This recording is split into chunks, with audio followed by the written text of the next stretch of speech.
Activate is a program I've run on the side for about 4 years. Net is it's basically an organization designed to mesh special operations veterans into the startup ecosystem.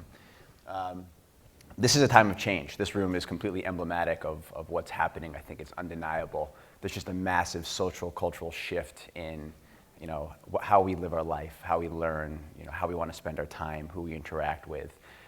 These organizations are all a testament to that, the work environment, how we learn, how we listen to music, what James is doing, what Summit Series has done. It's just really the transition and how we live our life and, dancing before work. This is a radical change, and this has happened in the past couple of years. So I kind of want to explore that ecology of change. Like any good millennial that's tech savvy and design trained, and Nora from PSFK had sent me about 15 emails saying, hey, your presentation's tomorrow, you want to make a deck? I did what every good guy would do. I said, hey, I grabbed the whiteboard markers and called my twin sister and hit the kitchen floor and drew a picture. So I like to think of transition and kind of the ecology of transition, and I'll walk you through this. Basically, the little blue dots and the roots are kind of how we start. We're very open to learning. We kind of go up through the trunk, and whether it's the military or the street or school or business, we come to form perspective. We have opinions, and then once we kind of get out into the workforce, or young, whether you're entrepreneurial or what have you, or a corporate career, we tend to associate with organizations. The military people associate with military organizations, entrepreneurs associate with entrepreneurial organizations.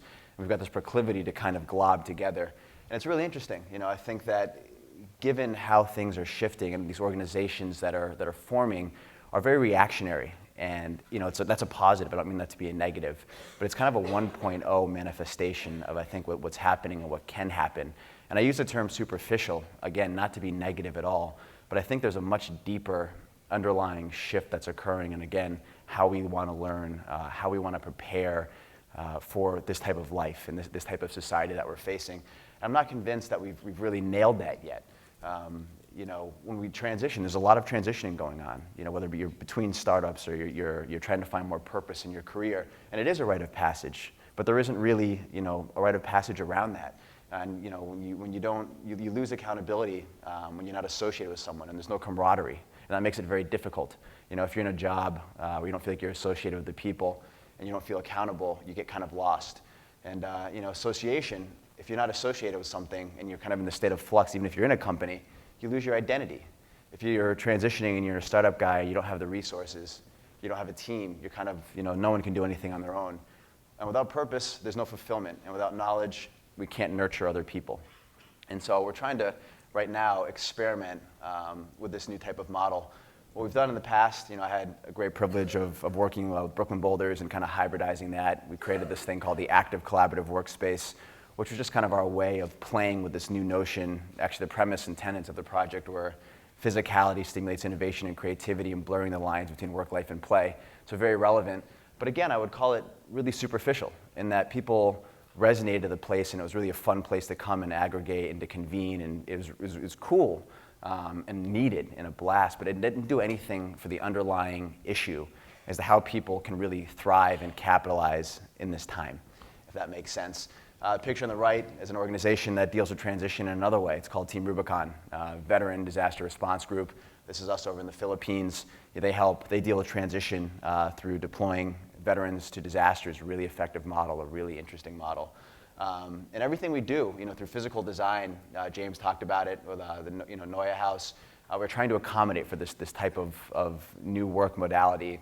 Even we create furniture around it. This bottom right thing is a piece we created in Chicago called the Citadel. And it enables you to work together in a little conference room setup and then to have a little brain jam session.